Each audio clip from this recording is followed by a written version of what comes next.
What is passion? Let me get into a little bit more detail about it.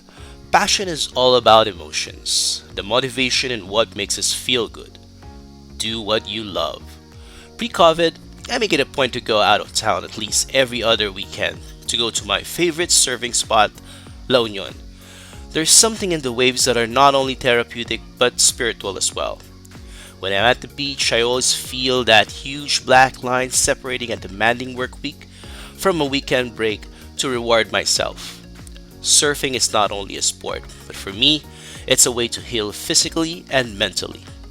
But as much as I consider surfing as an essential activity, our government does not share the same mindset. So when pandemic hit us, with no avenue for stress management, I hope to turn to a different hobby that will help me feel better and establish a sense of normalcy.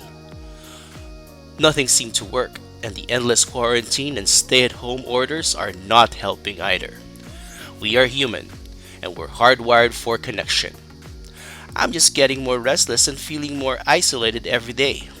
I tried learning the guitar, immersed myself with different YouTube tutorials, and LinkedIn learning courses. I even move our furnitures for the nth time, all of which are just temporary and none seems to stick. Then I noticed the coffee maker at home. I have never used it since office provides easy access to Starbucks, and the brewed coffee at the pantry provides daily coffee sustenance. I decided to play with it and see how it works. I bought a few grounds at Starbucks, starting with their Komodo Dragon Dark Roast, then Cafe Verona, and move on to their medium roast and my least favorite, the blonde roast. While packaging describes different coffee notes, they all tasted the same to me. They all tasted like coffee. How are they able to taste a fruity or a citrus taste from the same black coffee bean? So I asked myself, how are these people able to differentiate a Robusta from an Arabica? What's a single coffee origin? What's the difference between dark, medium, and blonde? Why are they making coffee so complicated? With these questions in mind, I started my journey. I would spend hours to drive around from one cafe to another, and I would go to as far as Rizal, Laguna, and Quezon to taste the different cappuccinos, Spanish lattes they offer. And with each destination, my taste buds are getting acclimated to the different coffee brew and different coffee devices that produce them. Finally, there is something that's helping me keep sane in a very long time. Countless road trips and coffee cups and some semi-pricey devices. Some you will ask, what's fueling this coffee passion? Well, it's not just passion. It's not just doing what you feel like doing at a certain time. It's about setting a goal, and a goal aside from having an enjoyable cup of coffee is to build my own coffee business someday. This is my intent all along, and together with a passion, this is what drives me to learn more about coffee and the business side of it. Passion alone will not propel you to success. You need to have intent, the reason or the why behind what we do. Passion and intent will help you develop a new ability to thrive even in the most challenging times. This passion for coffee also renewed my passion for leadership. Much like coffee, my passion for leadership came in unexpected ways. I'm very proud of my journey. From being a phone representative to an operations manager, I will share with you some of the lessons I have learned to help you discover your passion and identify your intent or purpose and start your way to success. So grab a cup of coffee and let's get right into it.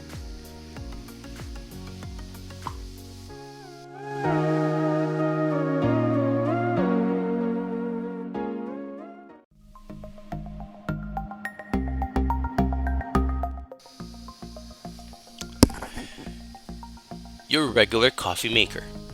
Now, I know it's nice to have your coffee readily available, the 3-in-1 coffee taste that you've grown accustomed to.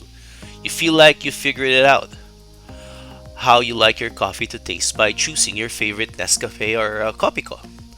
But I suggest you start experimenting because that is the only time you will really know the coffee flavor you like. The perfect coffee device for beginners is your regular coffee maker. And you can start with a universal grind for your coffee beans.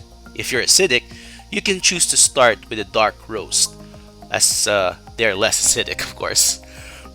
The ground coffee is way tastier and healthier than a 3-in-1. And also, you can prep in batches, meaning you can have 3 cups readily available during your shift. You simply need to keep them warm. Like in leadership, take that first step. It feels good to stay in your comfort zone, but it is much more rewarding to see what's in store for you once you break out of your shell. You will definitely have more meaningful experience once you give yourself permission to take risk. Challenge the comfort zone until it no longer exists.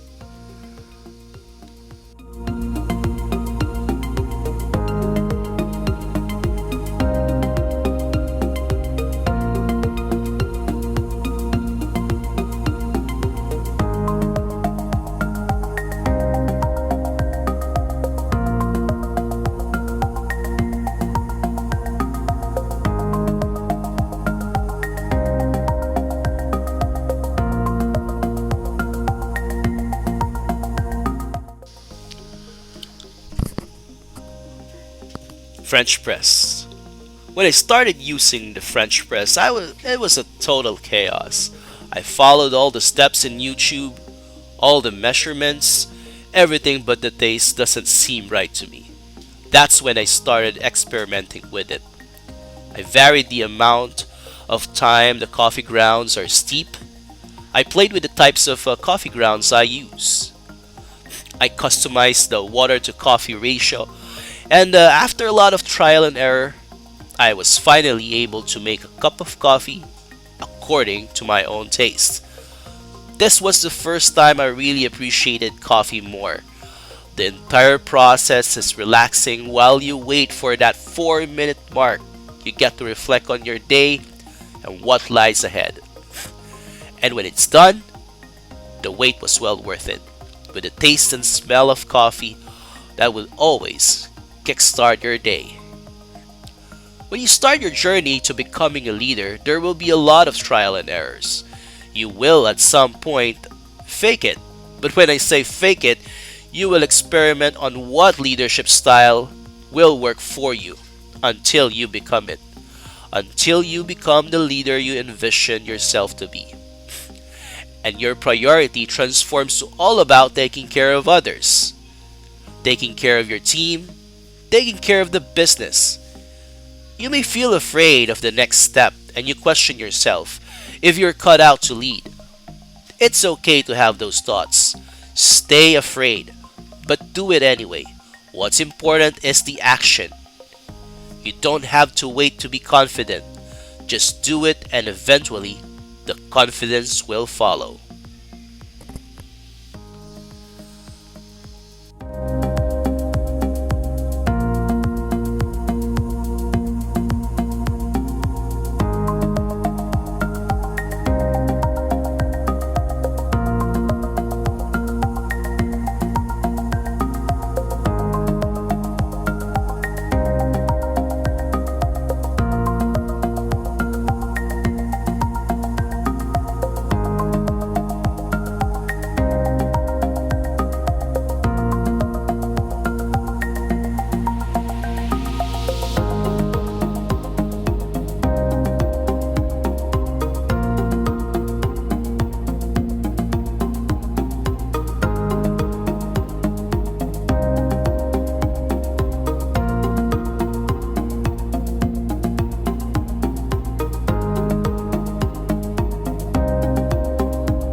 The Mocha pot.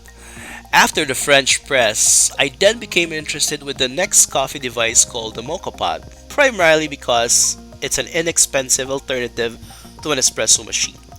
And in theory, it is relatively easy to use. The hot water passes through upwards through the ground coffee grounds, rises up out of a tube, meaning brewed coffee does not have to pass through any additional coffee filters as the grounds stay below the final extraction. I did some research before buying it and came across somewhat negative or cautionary feedback from James Hoffman. In one of his videos, he said that mocha pots are something you buy out of curiosity, use it once, and put it inside a cabinet to accumulate dust. Despite this message, I still bought myself a mocha pot. The coffee tasted over extracted and disappointingly bitter. The coffee from the mocha pot is nowhere near as getting an espresso shot because of the difference in the pressure that takes place at each device. The coffee you get from the mocha pot is more of a dry texture and more of a concentrated shot of coffee rather than that rich espresso shot. In the end, the mocha pot did not end up inside our cabinet, though it's not still being used anymore. It's a good kitchen display and a conversation starter, so I decided to keep it around. As a leader, you're not responsible for always being right. As any of your leaders will tell you, you have made many mistakes along the way, but the most valuable learning moment from these mistakes is to understand how and why you have failed. Learning from mistakes is about understanding what you did wrong and making sure that you do not do it again. Make yourself accountable so the problem becomes opportunities. This will help you fail forward and approach things differently and positively.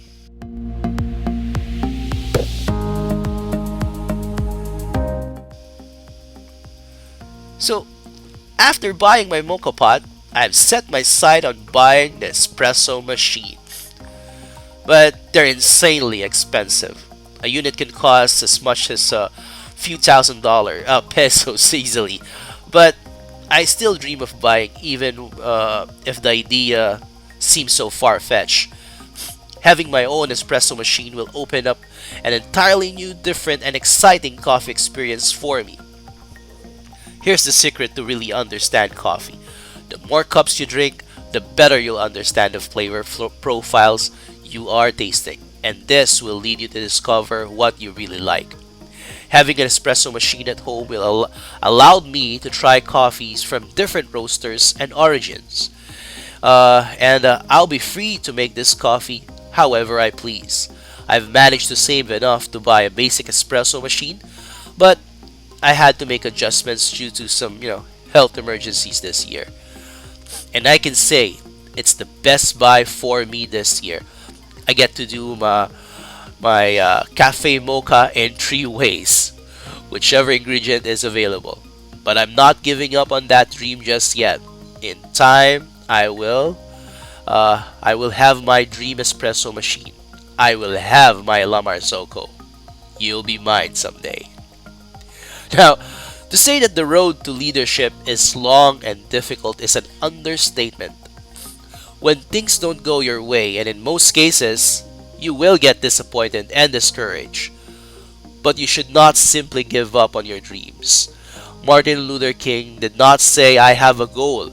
The power of his speech was, "I have a dream." You need to believe in yourself, discover what you value and what inspires you, what challenges you, what gives you energy, and what encourages you. The level of success you see in your life is a direct result of the values and beliefs you hold dear.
At the end of a really long day, ups and downs, highs and lows, it's good to share your success and your failures with someone.